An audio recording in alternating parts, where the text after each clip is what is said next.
አላሁ በጣም ይገርማል። አንቢያዎቹ ነቢዩላህ ኢብራሂምን ዓለይሂ ሰላም ብናይ አሪኒ ከይፈ ቱሕይል መውታ አሉ። የሞተን እንዴት ሕያው እንደምታደርግ እስኪ አሳየኝ አሉት። አላሁ ስብሓነሁ ወተዓላም አወለም ቱእሚን አላቸው። አታምንም እንዴ? ቃለ በላ እሱማ አምናለሁ፣ ወላኪን ሊየጥመኢነ ቀልቢ ነገር ግን ልቤ ይረጋጋልኝ ፈልጌ እንጂ እሱማ አምናለሁ አሉ። ይችን አያ አንዳንድ ዑለማዎች አርጃ አያ ፊ ኪታቢላህ ይሏታል። አላሁ ስብሓነሁ ወተዓላ ኪታብ ውስጥ ትልቅ ተስፋ የምትሰጥ አያ ነች ይላሉ። ምክንያቱም በእያንዳንዱ ሙእሚን ልብ ውስጥ የሚመጡ ውልታዎች ይኖራሉ። እነዛ ግን ሊየጥመኢነ ቀልቢ ነው እንጂ ክህደት አይደሉም ማለት ነው። ነቢዩም ሰለላሁ ዐለይሂ ወሰለም ይህንን ሙዕጂዛ አላህ ሲያሳያቸው መጀመሪያ ኢማናቸው ጽኑ ነው፣ ይህ እርግጥ ነው። ነገር ግን የበለጠ ወደ አላህ ስብሓነሁ ወተዓላ ያላቸው ቲቃ እስቲናድ እንዲጨምር ነው ይላሉ።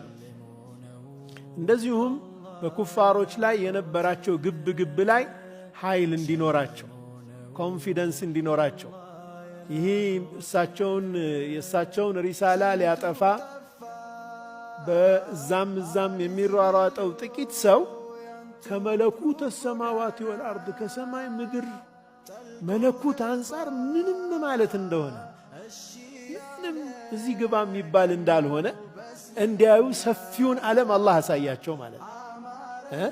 አንተ ምድር ላይ አልቀበልህ ብለው አሳደውሃል። እንግዲህ ከጣኢፍ መልስ ነው ኢስራእና ሚዕራጅ የመጣው።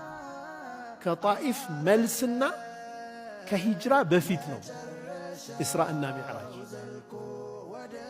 ሰላት ዱንያም አኼራም ማስተካከያ መንገዳችን፣ ካለዛ ኔትወርክ ዜሮ ነው ማለት ነው። አላህ ጋር የለም ግንኙነት። ዜሮ ከሆነ ዜሮ ነው خلاص። በምን ትገናኛለህ አላህ ጋር? መገናኛችን ቀሰምቱ ሰላተ በይኒ ወበይነ ዓብዲ እኮ ብለዋል አላህ ሐዲስ አልቁድስ ላይ።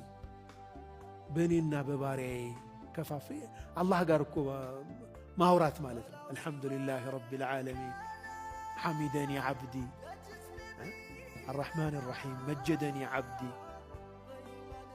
ወሊዓብዲ ማ ሰአል ኢህዲና ሲራጠል ሙስተቂም ስንል አላህን እኮ እየለመን ነው፣ እሱ እየመለሰልን እኮ ነው ያለው።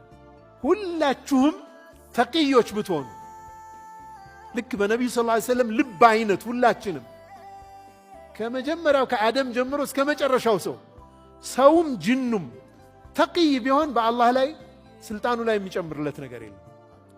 በተቃራኒው መጥፎ ብንሆን በአላህ ስልጣን ላይ የምንቀንሰው ነገር የለም። እኛውን የምንጠቀሙ ዱንያችንም አኼራችንም የሚስተካከለው የኛው ነው። ይህ ሰላት በጣም ትልቅ ቦታ እንዳለው የምንገነዘብበት ነው ማለት ነው። አላሁ